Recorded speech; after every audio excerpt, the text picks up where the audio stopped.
Hello everyone, it's the Rational Brit here. I've just finished watching the Brian Harpole interview on Shawn Ryan Show, the security head for Charlie Kirk, who was tragically killed 2 months ago. And I need to be direct, this interview has spectacularly backfired. The comment section has nearly 3,000 comments, with about 95% tearing this man apart. But here's what matters. They're not using conspiracy theories. They're using legitimate critiques from actual security experts, law enforcement officers, and licensed professionals. Let me show you what I mean. Brian Harpole claims they couldn't use drones because the area was in Provo Airport's Class D airspace and required special FAA clearance. Sounds reasonable, right? Wrong. A licensed commercial drone pilot points out that the shooting happened at UVU's Orem campus, not the Provo Airport campus. That means the area wasn't in restricted airspace at all. No clearance needed. No FAA notification required. In fact, drones are automatically approved through something called LAANC, that's a free app, to fly up to 400 feet in that airspace. Another licensed pilot notes that BYU, in the same airspace, flies drones all the time for games and events. This isn't obscure knowledge, it's basic training that every licensed drone operator learns. So, either Harpole doesn't understand basic drone regulations, never bothered to check, or he's deliberately misleading people. None of these options look good. Now, Shawn Ryan presents a text exchange between Harpole and UVU Police Chief Long as a smoking gun proving the police failed, not the security team. Here's what actually happened. Harpole mentions students have roof access and asks if they can control it or have one of his guys positioned there. Chief Long responds, "You want access to the roof? Then, I got you covered." Harpole interprets this as the police will handle the rooftops, but actual police officers in the comments suggest the chief was offering to give Harpole's team access to put their own person up there. That's a critical difference. But here's the real problem. Even if the chief promised to handle it, why didn't Harpole verify the date of the event? Why didn't he ask for specifics? How many officers? What positions? What's the communication protocol? When someone's life is on the line, you verify everything, period. Harpole's response is essentially, do I need to ask a grown man to do his job? Yes, you do. This is basic due diligence. What makes this comment section truly damning is the number of genuine experts calling out these failures. A police officer from a university that hosted Charlie Kirk months before writes, "This guy and his company are solely responsible for Charlie's safety. The university PD is there to assist. If you wanted drones, ask for them. If you wanted Overwatch positions with long guns, ask for them." I never heard him say he was denied anything, he just said the PD didn't provide it. He offloaded all blame and took zero responsibility. A SWAT officer adds, "How would you not verify coverage on the roofs the day of the event? There was no final unified meeting? No verification of secured zones? On our SWAT operations, we verify where every officer is before making any moves." Someone with 25 years in security says simply, "Trust but verify." How he didn't verify support was on the rooftops and just relied on a vague text is beyond failure by both parties. Do you see the pattern?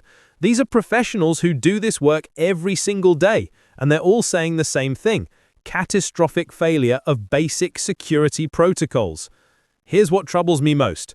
Throughout this 3-hour interview, Brian Harpole takes responsibility for absolutely nothing. Can't use drones? That's the FAA's fault. Except we now know it wasn't. Rooftops unsecured? That's Chief Long's fault. Unsafe venue? That's the university's fault. No ambulance on standby? That's Utah law's fault. Multiple commenters point out that Harpole spends huge portions of this 3-hour interview bragging about his team's training, their vetting process, their military backgrounds, their tattoos signifying brotherhood, and yet Charlie Kirk is dead. One commenter sarcastically notes, "Thank goodness they brought extra people."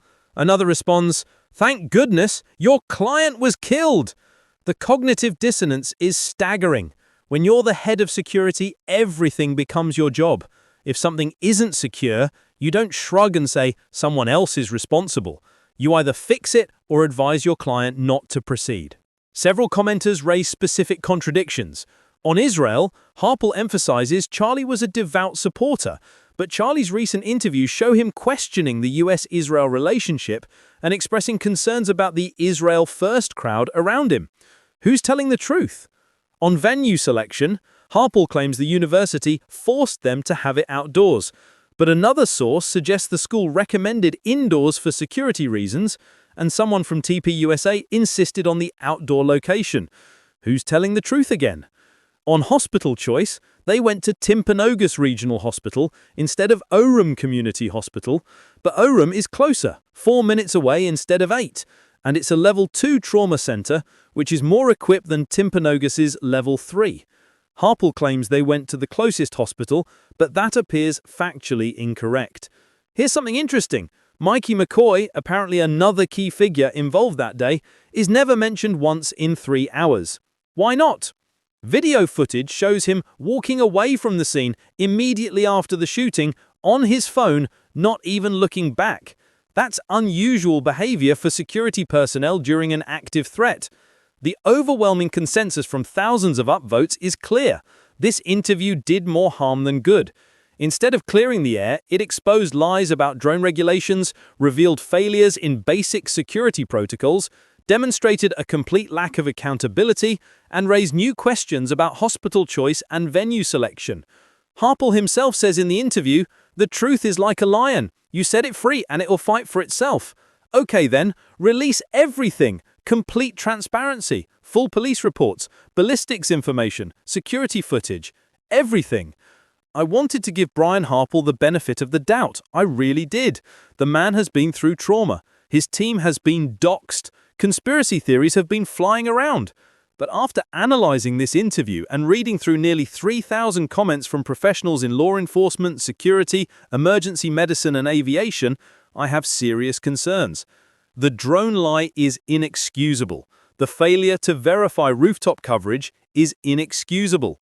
The complete lack of accountability is inexcusable. Could there be conspiracy elements? Maybe, but the simpler explanation, catastrophic security failures due to incompetence and poor communication, seems far more likely based on what we've seen. Charlie Kirk deserved better. His family deserves better. And the truth, whatever it is, deserves to come out. That's it from me. This has been The Rational Brit.